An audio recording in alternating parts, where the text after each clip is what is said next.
And a very good evening to you, and welcome to Politics 101. Good evening. It's Tuesday evening. Welcome to our program this evening. Week 2 of the teachers' strike. Week 2 of the teachers' strike. Welcome to Politics 101.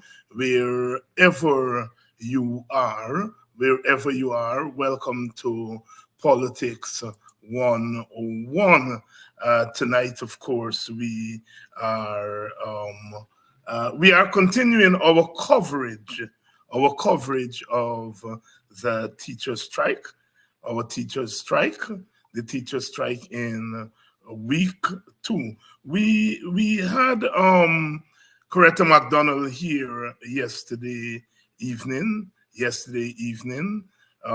Welcome to Politics 101. We continue our coverage of the teachers' strike.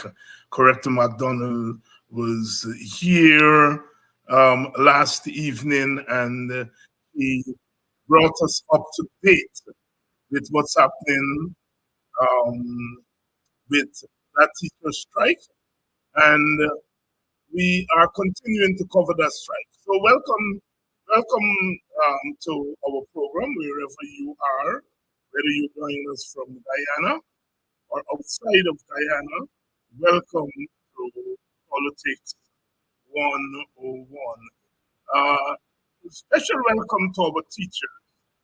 Tell you what, let's start off with some music. We haven't played some music in a long time. Survival. We've got to survive this man-made down pressure.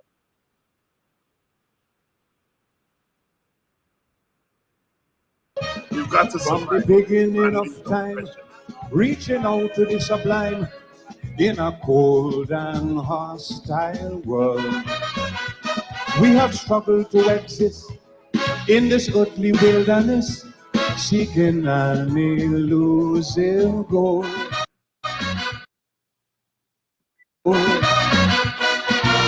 Many times it seemed that we are fighting a hopeless cause, implying extinction is our lot. Because we were constantly ravaged by scourges and wars. We gripe, we quarrel and complain, but in the ending up, believe it or not, we will survive. No matter what the odds, man will survive. Inspired by our gods. It's a hard road we travel, but to triumph we shall. We gon' toil, we gon' struggle, cause at the end of it all,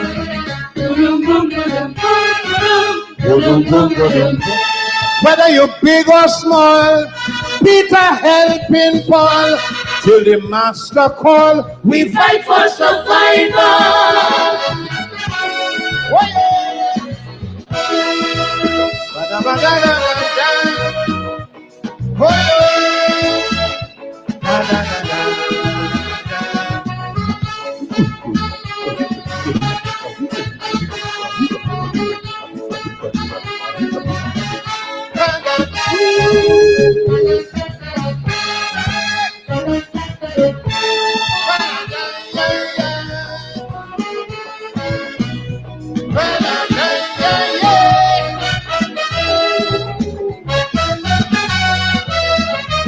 In pursuit of happiness, searching for material bliss, we have toiled unceasingly, giving off our very best. In this never-ending quest, we have sought increasingly. Disappointed by our friends and betrayed by conjugal mates, surrounded by crime of every sort. Cruelty never ends, and for us is a test of faith, emphasized by condemnation, penalized with retribution, but we will survive. Don't care what people say, I'm telling you, man will survive. to see yet a brighter day. There's a mountain we're climbing. Some will rise, some will fall. They'll be slipping and sliding, cause at the back of it all,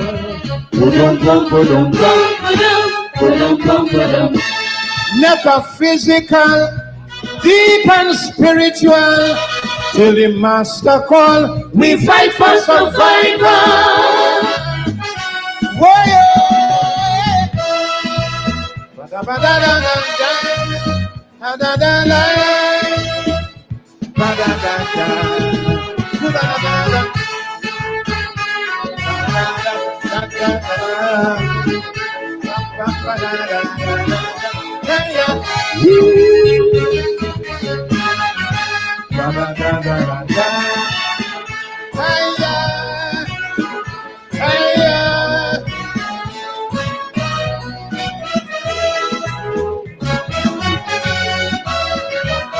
Modern day societies, melting pot communities, there are several rules and laws where the poor become subservient to the rich and affluent, or they show their fangs and claws.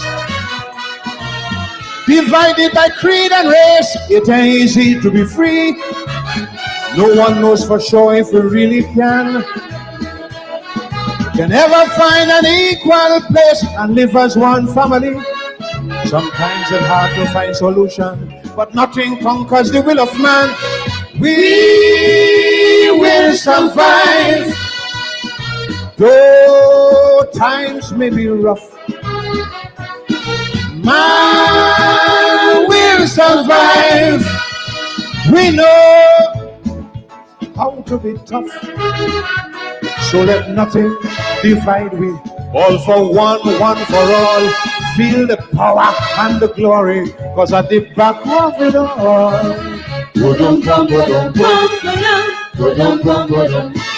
going wine and ball, breaking down dance hall, till the master call, we fight for survival.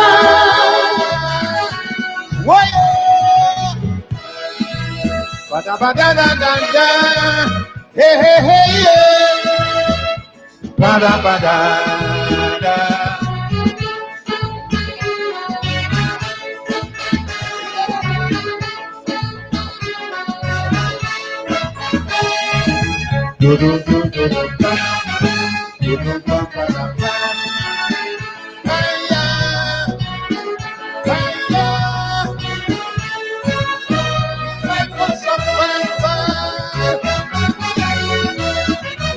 Coming through the dark ages, looked upon the savages, haunted by unrighteousness. Time and place and circumstance, and some people's ignorance, we have to face all kind of prejudice. Subjected to slavery, bound by economic chains, quick to hold but slow to develop. Daunted by redundancy, plagued by emotional pains, still for all we wouldn't stop. Cry surrender or give it up, no. We will survive as we have throughout the years. And we'll survive through pain, sorrow and tears, to ensure our existence, to walk proud, to stand tall, yet to humble in his presence, cause at the back of it all,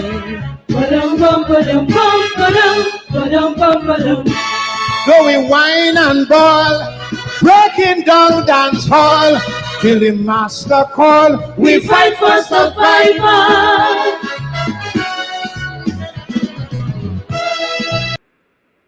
Oh, yes. We will survive. We will survive. We will survive. Man will survive. That's why we are human beings. We will survive. Welcome to today's edition of Politics 101 on a Tuesday evening. Man will survive. Our teachers will survive and they will win. And as we say, when our teachers win, all of us win, because they are the backbone of our society. They're workers. They're workers. They go out every day. They sell their labor to the government. And the government has a right to pay them adequately for their labor. To pay them adequately for their labor. They have to go out every day, and they have to sell that labor power. And they have to be paid properly, as all workers should, for their labor. Because they have to renew themselves, to go back every day, to teach our children, to teach our society, to raise our country. Our teachers are on strike. They're on strike not because the objective is to strike. The objective is to bargain with their employers for a livable wage. That's the objective. Strike is the means to the end. The means to the end. Withholding your labor, that's what you have. Labor creates wealth. Labor creates wealth. Good evening and welcome to Politics 101, the second week of the strike by our teachers. Sister Coretta McDonald was there last evening, and she reported that 85% of the teachers are on strike. 85% of the teachers are on strike. You all hear that number? And it's growing. When it started last week, this time, they reported about 55 to 60%. So the strike is growing. Man will survive. We have survived slavery. We have survived indentureship. We survived the plantations. We survived post-independence incursions. We are here to tell that story, and we shall survive the onslaught of this government. I said a few weeks ago, and some of my listeners thought that I was crazy. I said that we're not taking blows. We're getting beat up, but we're not getting beat down. And I know what I was saying, because people who take blows, people who are beat down, do not stand up. Our teachers are standing up, and I'm sure they surprise all of us. We are in the times of instant everything. Understandably so, the technology has taken us there. That is why we can be on here tonight from all parts of the world, talking about our country, our society. And because of the technology, our expectations are somewhat different these days. We want everything like this. Understandably so. When people are oppressed, they want freedom tomorrow, today. And sometimes we question ourselves. We question ourselves, and we have questioned ourselves these last 3 years. Are we not human beings? We taking blows, we say. We question our own humanity. Why are Guyanese people not coming out on the road? Why are they not standing up? And we cry every day, what we need boots on the ground. And I understand. But I also know that human beings are not robots. Not because I say or you say, boots on the ground, come out on the road, that they will come out on the road. They are not robots. We are reasoning people. We are reasoning people. My first lesson here tonight, lessons from this ongoing teacher strike. The first lesson is that we sometimes have to hold strain.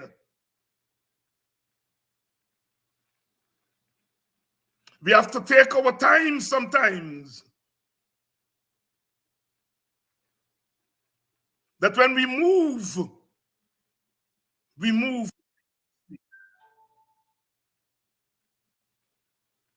Oh yes.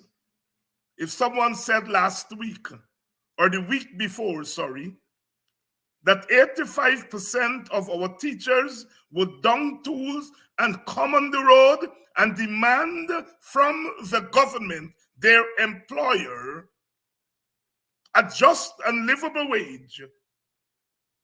And that the teachers would say, until and unless the government comes to the table and bargain with us, we ain't coming off the road. If 2 weeks ago we had said that, many of you might have doubted it. But here we are. And so the first lesson I want us to learn is struggle is hard. When you're struggling against an oppressive government, a government that has all the force at its disposal, sometimes it looks as though things are not moving. But then out of the blues, one little spark, and here we are. We have to learn this lesson that freedom doesn't come easy. We have to fight. We have to plan. And we have to fight right. So many times we tell ourselves that we have to just do things. But when you do things, you want to have the maximum effect. Anybody can call a strike. But when you're calling a strike, the first thing you want to know is that those who you're calling out to strike are ready to come with you.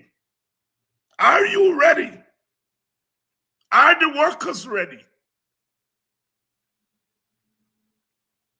And when the workers decide they're ready, they have to be convinced that what they're going on strike for is real. If we put in the work, then we will get the results. Consciousness is important.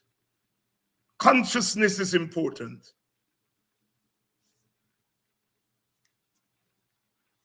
People have to feel it. The teachers went on strike against the previous government, a government that most of them would have voted for. 9 days they went on strike. We forget that. Heroic. Some of us might have been mad at them. Those of us who supported the coalition. I always say the test of political integrity, the test of political fortitude, is your ability to stand up to those who you love, those who you support. And the teachers went on strike against a government that they voted for. The supporters of that government may not have liked it. But you know what? The fact that they stood up on a matter of principle against a government that they supported, it put them on strong footing to stand up against a government a government that they may not have voted for. When the PPP government, their spokespersons are now saying the strike is political. Well, if the strike today is political, then in 2016 it was political. And by political, what the PPP mean is that they're striking not because they want better wages. They're striking not because we are refusing to talk to them. They're striking because they want to bring our government down. Well, in 2016, were they striking because they wanted to bring the coalition government down, a government that they voted for? No. They were striking then, and they're striking now for the right to bargain for better wages and to get better wages. They were fighting then for justice, and they're fighting now for justice.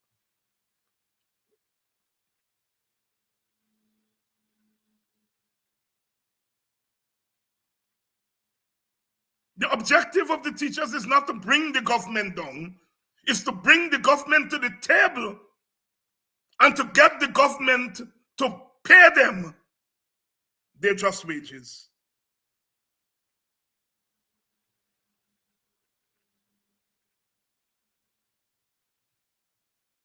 In that sense, the strike is political because you're striking against a political entity. The government is a political entity. The government is not a private sector organization. It's a political entity. It's the highest political council in our country and in any country. And when you are forced to take action against the government for better wages, then it's a political act. And we have to make the distinction between that and a partisan act. These teachers are not striking because they are PNC or AFC or WPA or any of the political parties in the opposition. They're striking as teachers and as members of the Guyana Teachers Union. They may be members of the PNC. They may be members of the AFC and WPA and APNU and all other things, but they are striking as workers, as teachers, under the banner of their union. Let's get that clear. And if I may say, the PPP not fooling anybody, if I may say, the PNC and the APNU and the AFC and the WPA couldn't do what the teachers union are doing. It's doing. Oh, how would the political opposition, the PNC, the AFC, the WPA, etc., APNU, how they would have loved to get workers to come on the streets and to dump tools. They couldn't do it in 3 years.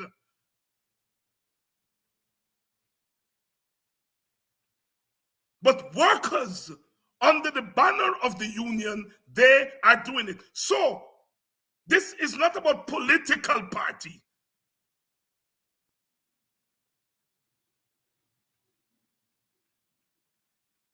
This is about workers, toilers.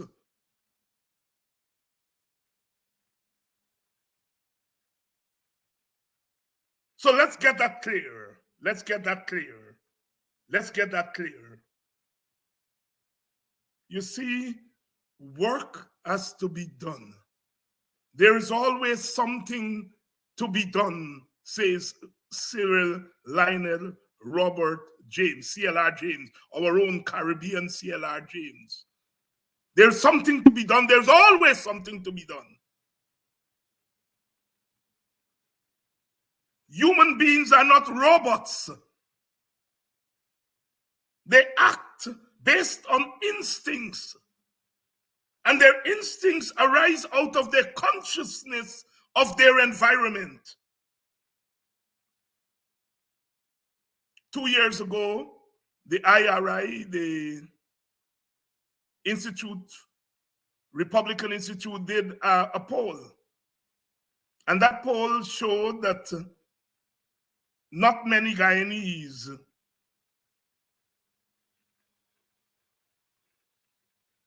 were interested in Guyana's oil and gas. It was not an issue for them 2 years ago. Today, that has changed. The vast majority of Guyanese evidently are aware that Guyana is now a petro state. And why are they aware? They're aware because the government is saying, oh, what a rich country we are. Oh, we are the fastest growing economy in the world. Oh, our GDP has risen by 60%. The government has been hammering that every day, every day, every day. And workers have been hearing that. The government has been spending. It intends to spend $1.14 trillion and more in 2024. If you're spending, then you get. Oh, the government has been spending on bridges and gas to shore and infrastructure. They're developing Guyana, which means they get paisa, they get money, they get donzai. And you think the teachers not hearing? You think the workers not hearing? You think Guyana not hearing and seeing? And then, of course, some of us on this side of the aisle, we've been saying, yeah, you know, the contract is bad, as some of our comrades have been saying, but we get money that we never got before. Some of us have been ringing that bell, bing-a-ling-a-ling, ringing that bell. We may not have the best contract, but we agree with the government. We got money that we never had before. We agree with them. And the workers are hearing. And the workers are seeing. And Guyanese are hearing and seeing and say, consciousness. Consciousness.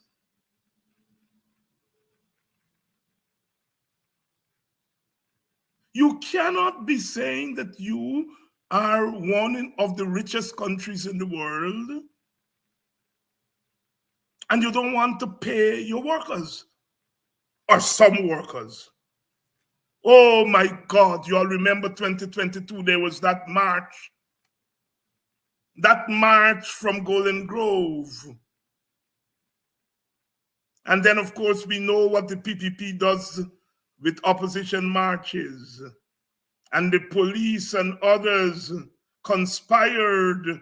The PPP and their agents in the police force conspired for the march to get to Monrepo. And then they unleashed the people on the vendors at Monrepo. And then what happened? Mr. President was there within an hour. And Mr. President said, don't bother. How much are you sugar cake? Your pilawri? Your egg ball? How much did it get destroyed? And the next day, the money was there. The money was there. The money was there. Look, they destroy your thing. Look, money, because we got money. Got to go to parliament, we got money.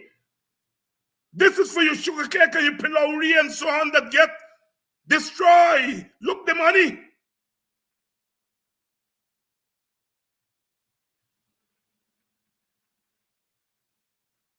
And then the president went to sugar workers and said, you know what?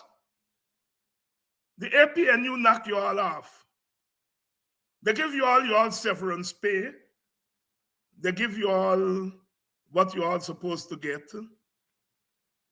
But, you know, we in the opposition, when we were in the opposition, we promised you all something. Here, we're going to give you all something now. We're going to give you all $250,000, $250,000. Dole out. Oh, you know, the price of oil on the market is unstable. But look, $250,000. The price of oil on the market, unstable. But look, this is for your sugar cake and your pillory and your barra and so on and so forth. What those people destroy. Look, the price on the market, unstable.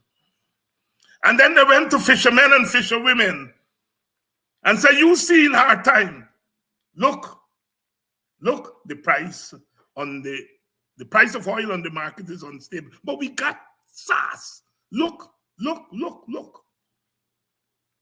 And then they went to the rice farmers and said, rainfall, destroy your crops. The price of oil on the world market is unstable, but we got money. Look.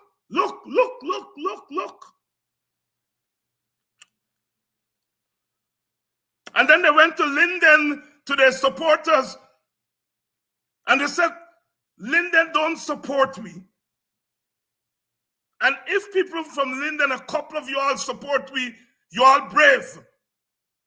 And we got to pay you all for that. Here are some contracts. The price of oil on the world market is unstable. But here's some contract. Build a school. Build this, build that. The school ain't done yet. Build this, build. Look, more money.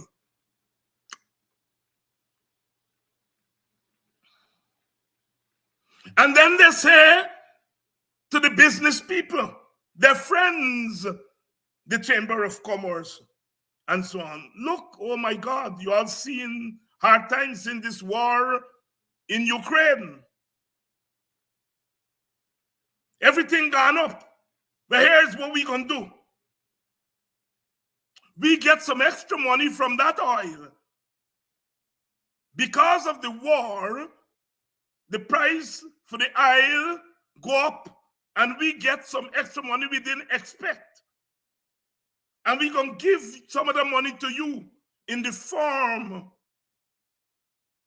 of tax exemption. You don't pay duty when you import certain things.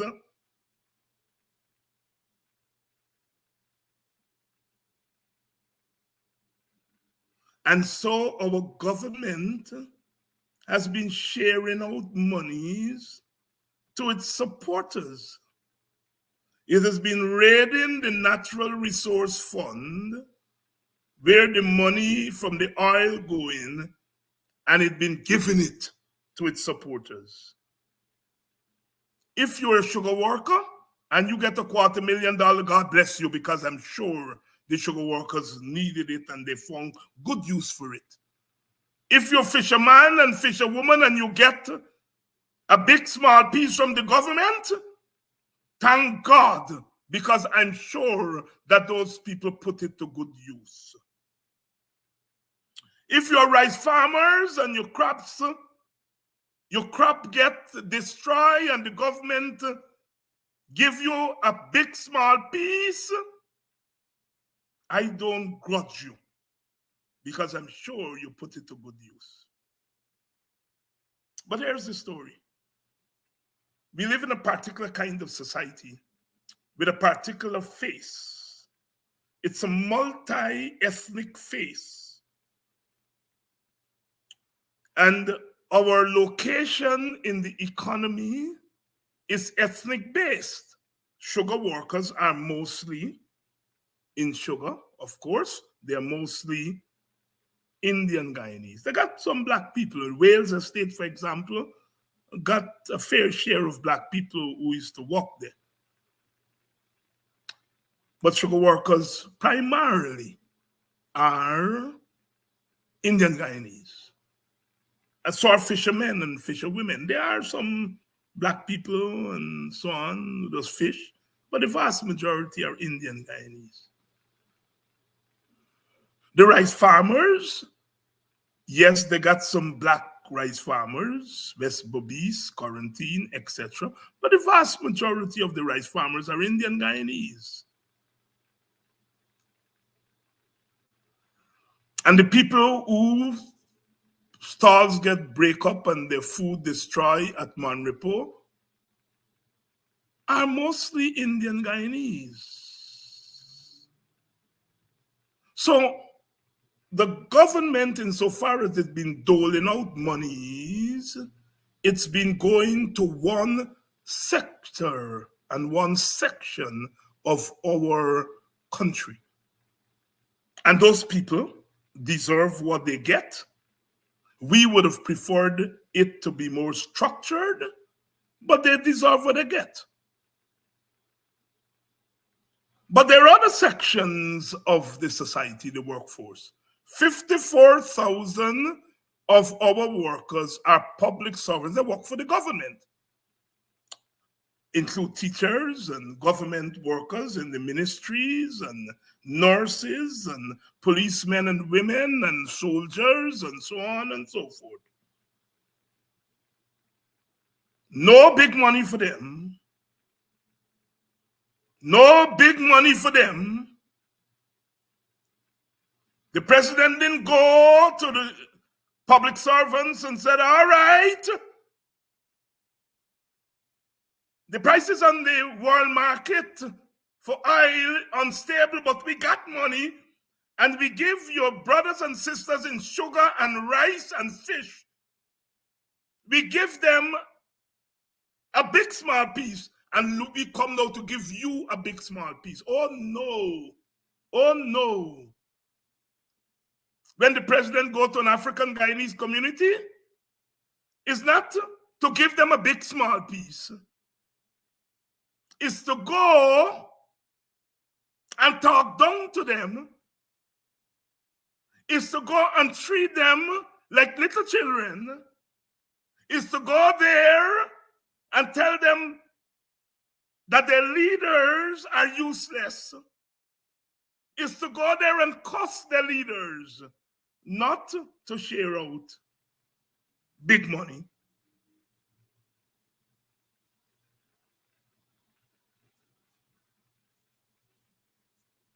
At the end of the year, you all working for $85,000. We're going to give you all 6.5% of $85,000. My learning not too good. So I can't tell you all off the top of my head 6.5% of 85,000 is how much. But I know it's little bit. Little bit. 10% of $85,000 is $8,500. I know that. 5% is half of that. So 6% is around that. You're giving people working for $85,000. You're giving people working for $100,000 at $10,000. And then they got to pay taxes on it and all kind of things. You eyes past those people. You're discriminating against them. What do the public servants, the vast majority of them, what do they not have in common with rice farmers and sugar workers and others? It's their ethnicity, their race. Does Mr. Jack Dio wake up in the morning, Mr. Ali? And yes, they're misters. Do they wake up in the morning and say, we're going to go out there and oppress black people? I don't know. I'm not in their heads. But I know that their policies and their actions as a government discriminates against black people. And black people know it. And Indian people know it. And the government knows it.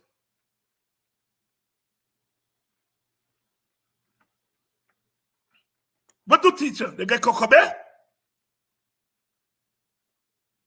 Then get sent to spend money? All of a sudden, you got money for share out to people who sugarcane get destroyed, who Bara and Ekbal and Dalpuri get destroyed. You got money to give them. That's all right. That's all right. But people who wake up every day and go to work just like those people, you ain't got money to give them a rise in their wages and their salary because the price of oil and the world market unstable. Look, something caught my eye today in the Kaitro News. Kaitro News, one of the news items. It says Guyana's GDP highest in Caribbean, but teachers' salaries the lowest. Let me read what one of the teachers is quoted as saying, and I double check what the teacher said to make sure. Sir Martin Samaru, a prominent figure among the protesting teachers, he highlighted the glaring disparity between Guyana's economic output and teachers' salary when compared to neighboring Caribbean nations. Here's what Sir Martin said. And I went and do my research, and Sir Martin is correct. Here's what Sir Martin said. He revealed the startling statistics of salaries for the average teachers in the following countries. Trinidad and Tobago, 1,500 US. That's the average salary. Grenada, 1,890.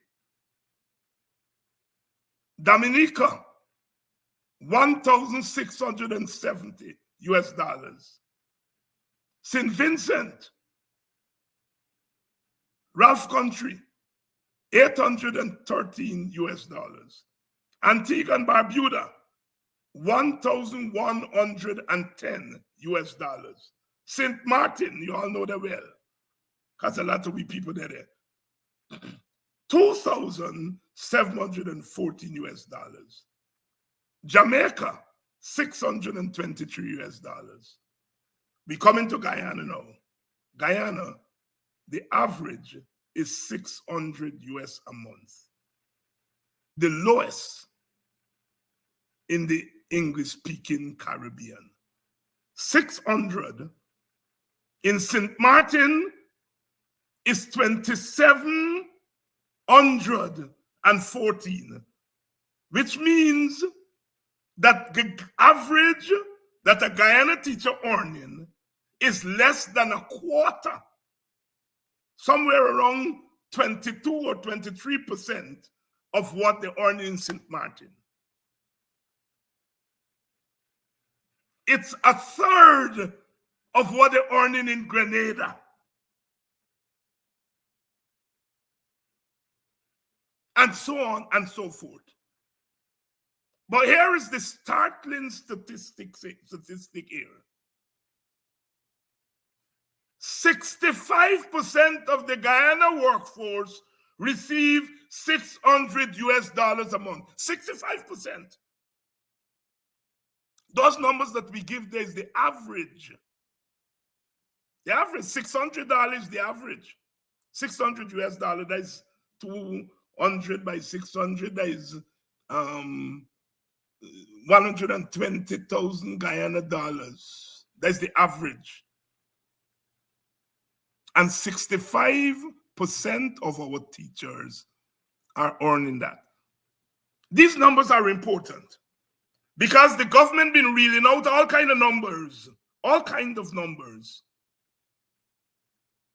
And the numbers they've been reeling out is people at the top end of the salary scale.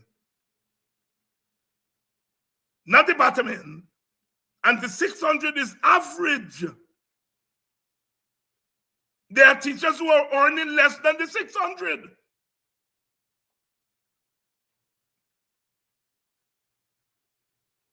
So when teachers see those figures, sisters and brothers,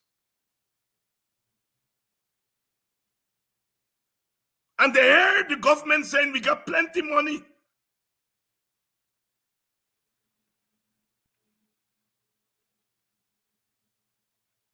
why should they exist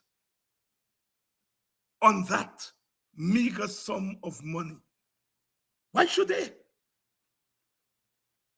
There's Jacques Joe, if he can live on $85,000, he can't answer. Can't answer.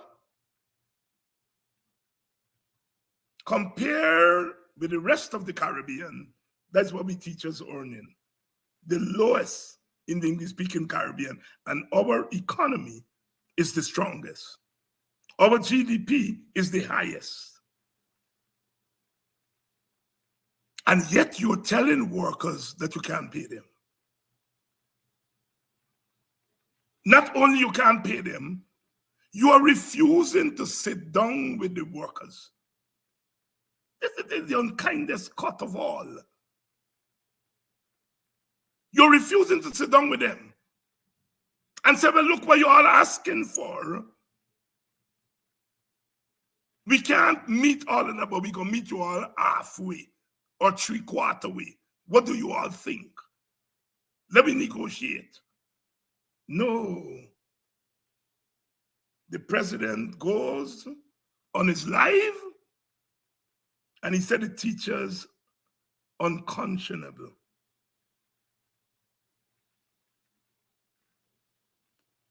For asking for a raise on an average salary of $120,000, which is $600 per month.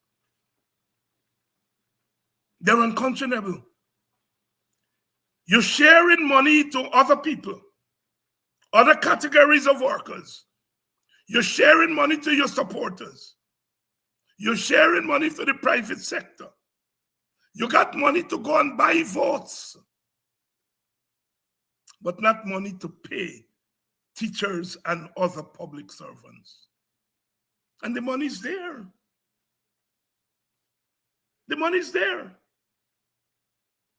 Look at the infrastructure budget. If you cut the infrastructure budget, which is $230-something billion, if you cut that infrastructure budget by 25%, you are going to get about $60 billion there.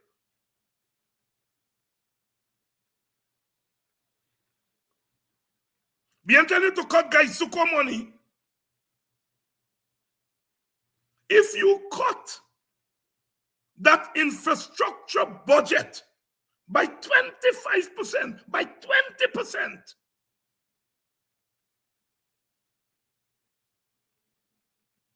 you're going to get about $50 to $60 billion there to pay a teacher.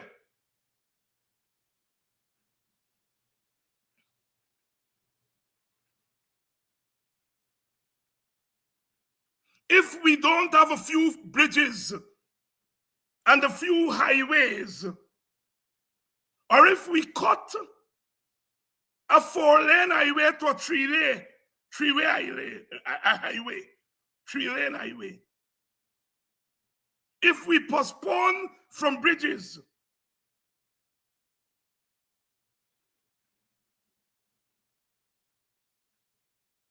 and some buildings, from the infrastructure budget alone, You get the money to pay your teachers. We're not asking you to go and take money from agriculture. We're not asking you to go and take money from health. From the infrastructure. Almost 85% of the budget, I'm reliably informed by economists,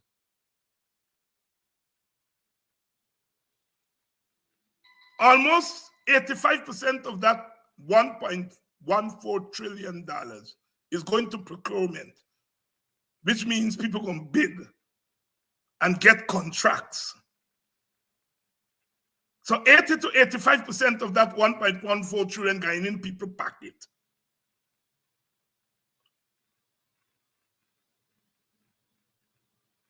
There's so many places in the budget are picking on infrastructure. Because if we don't get the number of bridges and buildings that they're planning to build, if we don't get that next year, we ain't gone dead.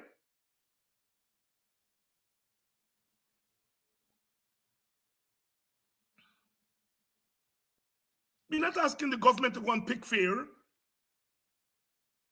but the government want to ask teachers to go and pick fair. The government has the money. It's there right in the budget that we have there.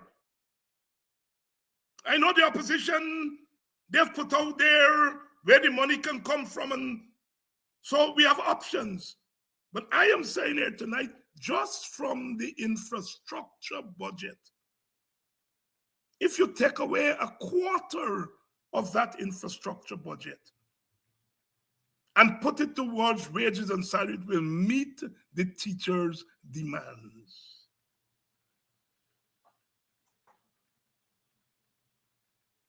Sisters and brothers, this government is heartless. It's carrying blows to poor people, but it's carrying extra blows to poor people of African descent. I'm not talking with water in my mouth. Instead of sitting down with workers, you're fighting workers. You're fighting them. You're deducting money because they go on strike. You're refusing to take out money that they tell you to take out and give the union. You're discriminating against them. You are intimidating them. You're fighting workers rather than sit down with the workers. You're fighting your teachers. And if you're fighting teachers, teachers have a right to fight you back. The teachers are fighting for something. The government is not fighting for anything. The government is fighting against something. They're fighting against paying a living wage. They're fighting against ensuring that our students, our children are properly educated. They're fighting against things. The teachers are fighting for something. They're fighting for better wages. They're fighting for a sacred right to bargain for better wages. They're fighting for our children, because if they're paid better, then they're better prepared to teach our children. They won't have to go and fly home in the afternoon to go and give lessons to get a little small piece. That time, if they are properly paid, that time that they're running home to give a little extra lessons, they will spend after school with their students if they are better paid. They're fighting to go home to do a second job. And what a second job means is that they don't have time to be home with their own children. By God, the teachers are fighting for something. The government is fighting against things.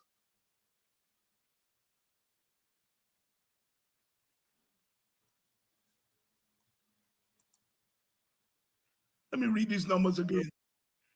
Trinidad and Tobago, $1,500 a month. That's $300,000. Grenada, 1,890 days, almost $400,000. Dominica, 1,670 $670. St. Vincent, 813. Antigua, 1,110. St. Martin, 2,714. Guyana, 600.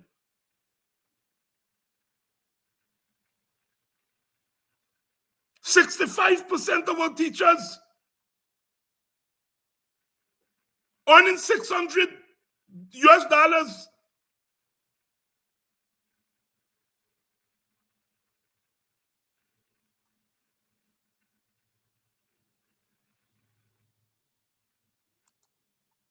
Divided by 30. That's $20 a day. That's what we teachers working for. $20 a day, that's $400 a day. $400 a day. You can't even buy a slice of pumpkin with $400.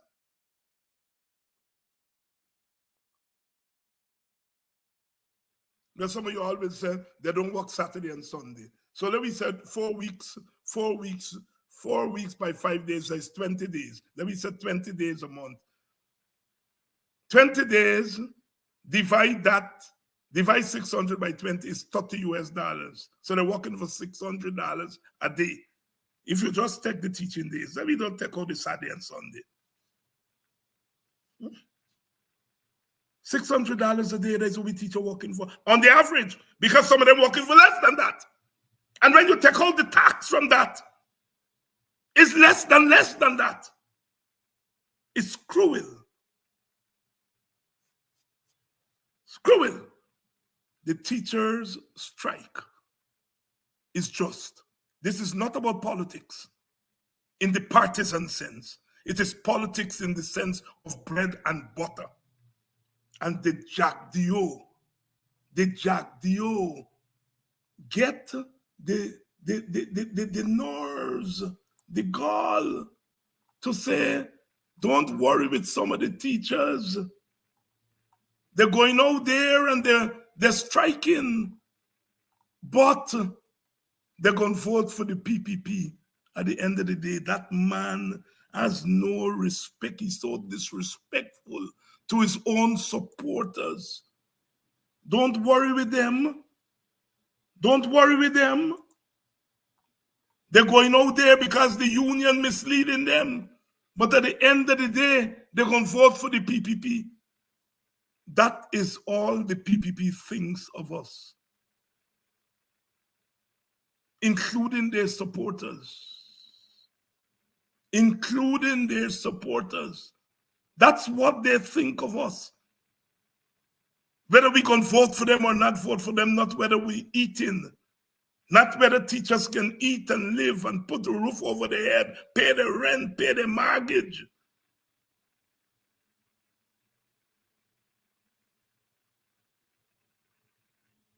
Sisters and brothers, the lessons are clear.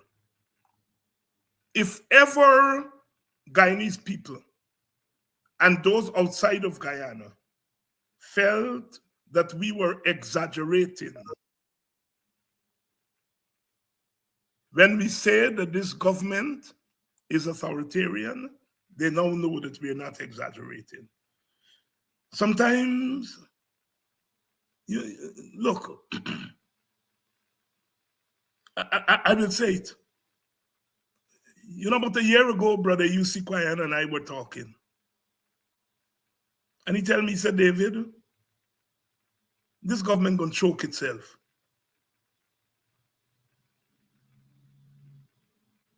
The wisdom of a soon-to-be 99-year-old. They're choking themselves. We said that this is an apartheid state that we are getting into. They said we lie. Look at what they are doing. Look at how they're distributing the resources. If what they're doing to teachers and public servants as compared to other workers, if that is not apartheid, then what is? Workers go on strike. You refuse to sit down with them to honor collective bargaining, which is legal. You putting your finger in the eye, deducting the little money, the little $600 a day. You're deducting that from their salary because they're exercising their God-given and constitutional right.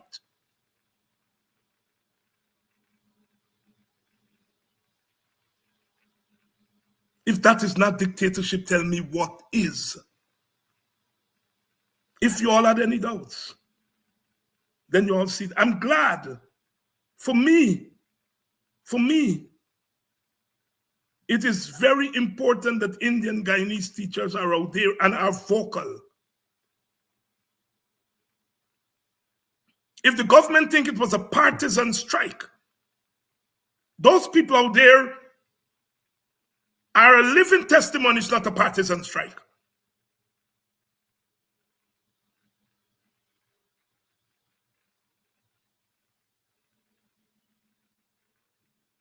This is just a strike. And the teachers are saying that if the government doesn't come to the table, they're not getting off the streets. They're not going back into the classroom. As I said, the objective is not to strike.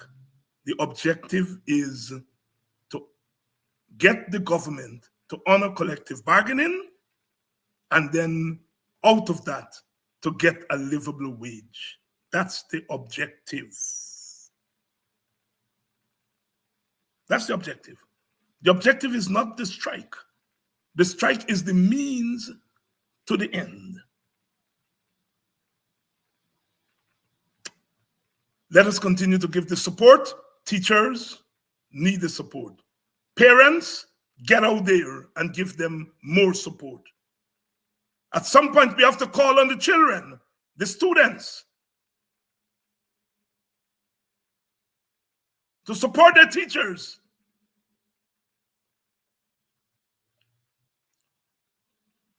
I'm not going to get into the thing of other public servants.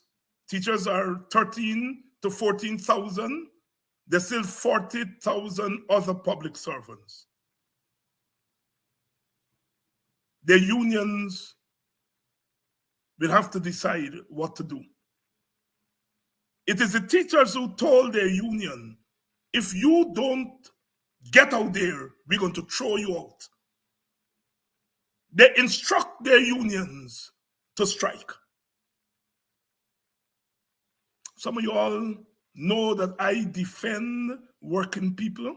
I defend Guyanese people, poor people, black people, brown people. I defend them because I know they're human beings.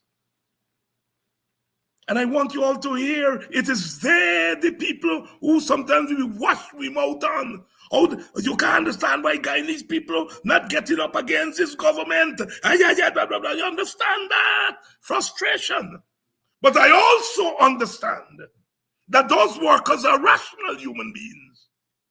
And that when the time comes, as it has come for the teachers, they will rise to the occasion and they will tell their unions what to do. The nurses will do that eventually. We hope sooner than later. The workers in the ministries, they will have to do it if this government doesn't budge. It is not my place to tell them how and when. They're better placed. They're rational human beings. They're rational human beings. Where the teachers lead, others must follow. For now, let's lift our teachers up. Let's stand with them. Let's stay with them. The objective is not the strike. The objective is to win the right to bargain for better wages and ultimately to get better wages. the Working People's Alliance, to which I belong, we are saying, pay the workers a livable wage. You can. We are saying, cut the infrastructure budget, and you will get enough money from there to pay the workers. We're not asking you to interfere with money from other workers. Cut that infrastructure budget that is your cash cow for your contractor friends.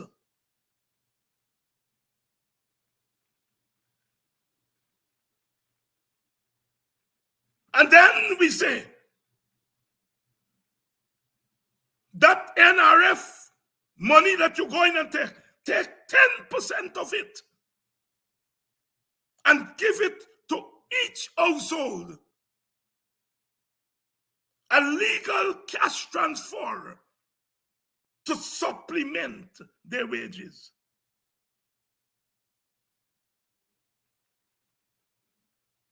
We're not asking you to go on fair. We're not asking you to go on thief. We're saying the money is there. Rearrange your priorities. Rearrange your priorities.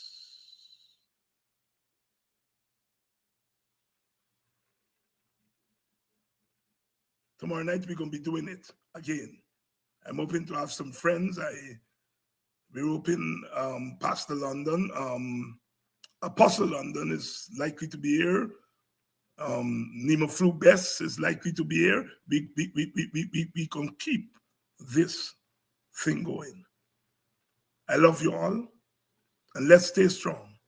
As the mighty sparrow said in that opening calypso, man shall survive. We will survive. We will survive. We're going to win this. The teacher's going to win this. And we will survive.